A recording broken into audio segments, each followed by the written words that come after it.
भालुबासा गोदाम आउ थे भड़ा मिल बोली मुझे भाभी भी नी। तो हेलो फ्रेंड, गुड मॉर्निंग, जय श्री जगन्नाथ। आ गोटे मिनी ब्लॉग को स्वागत करुँची मु जीतू।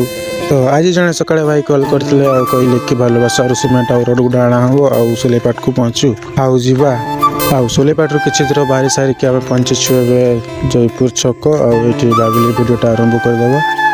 आउ चलो कौन कौन हो सब देखे भिडियो कंटिन्यू रही।